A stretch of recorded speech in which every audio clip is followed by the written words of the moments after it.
Hello everyone, welcome back to the workshop. So today I'm going to be showing you how to create your own decorative lag bolts or screws or any bolts of any kind. This is for a fireplace surround that I am forging for a client up in Michigan. And so they didn't want traditional hardware. They didn't want hardware that you can just get off of the standard hardware store shelves. And so they wanted something to look more rustic, a little more handmade. So this is what we're going for. From that to that. So this is a pretty simple process. Just a couple quick notes to point out. Most bolts are galvanized. They're zinc plated or coated. And this has got to be burnt off before you ever get to actually forging these. Now, you're going to say, oh, wait a minute, Roy. You're talking about burning off zinc. Isn't that bad for you? Yes, it is. So, here is my suggestion for you that if you're going to take and do these. Now, there's people who will soak these in acid and essentially remove the zinc plating that way. Certain acids. I'm not sure. A guy had said in the comment section before what I could do. I believe it was sulfuric acid that you could put them in. But I'm not a guy that I like a lot of acids laying around my shop. So, what can you do instead? Well, I find the easiest way to do this is if you have a gas forge. You take a handful of these at a time. You put them in your gas forge. And then you have your gas forge outside. Don't do it inside your shop. Do not do it in closed spaces. Do not do it where you are anywhere around it to breathe in any sort of fumes. You're going to ask yourself, well, how do you know, hold on a second, when the zinc has fully dissipated enough? Well, it looks like this. So this is essentially the 4 stages. When you heat these up to about an orange heat, the zinc essentially dislodges itself from the steel bolt itself. And at this point, you can go ahead, and it's very flaky, and you can just wipe off the zinc right there. You just wipe off the zinc, and voila. That's the safest method to do this. Throw it in your forge, outside, go get a cup of coffee, a Kool-Aid, go do something else for a little bit, make sure there's no one in the area, and then let these cool naturally. Come back, shut the forge off, let it cool down naturally, pull them out, wipe them clean with a rag or with a wire brush, and then you'll have down to the basic steel screw.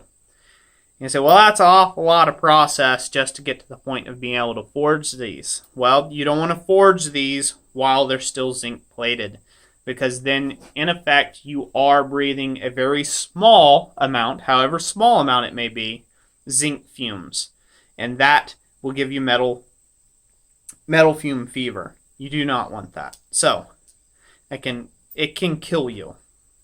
Let's not go there. Let's not do that. So be safe out there. This is the quickest method that I have found to be able to do these safely. Like I said, you can do the acid if you feel like acids are a safer route to go. This is just simply my method. So after this point here, then we're going to essentially just reforge the head, and I will go into that now. Okay, everyone. So the first step, we're going to go ahead and set this up on the diamond, so to speak. And we're just going to forge kind of a square out of it. Like so. And you'll see this is kind of square-headed now. Make it nice and squared up. And so that's the first stage. So, you guys can leave it like this, all squared up. Or, you can do like what I'm going to do next. I'm going to drop this into a bolster, or more specifically, my swedge block hole that's fitted for 3/8, and I'm going to peen and texture the top a little bit. This will also even it out. One of the tricks that you have got to understand to do, though, is you do not want to get your threads good and hot. You just want to take and get the head of it hot. This is where a torch is almost critical to take and do this sort of thing.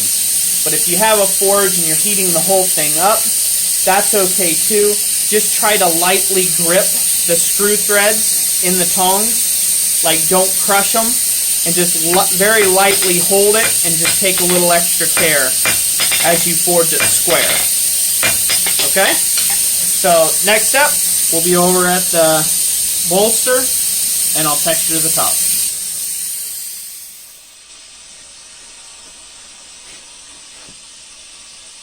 Okay, everyone. So now we'll just drop this through our bolster, give it a couple taps,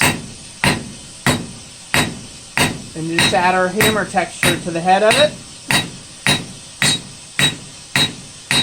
Now you guys can take and do whatever you like.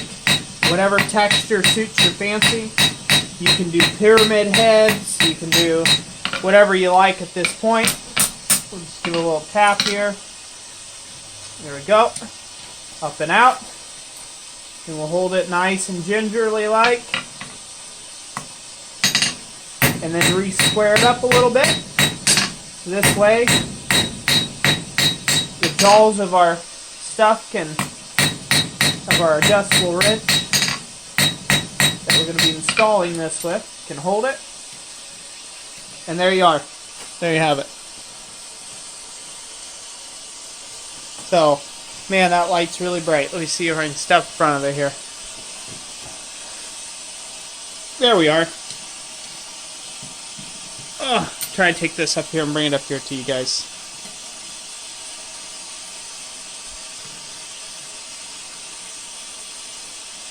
So there you go. That's the finished product. So anyways, that's it for today. Thank you all for watching.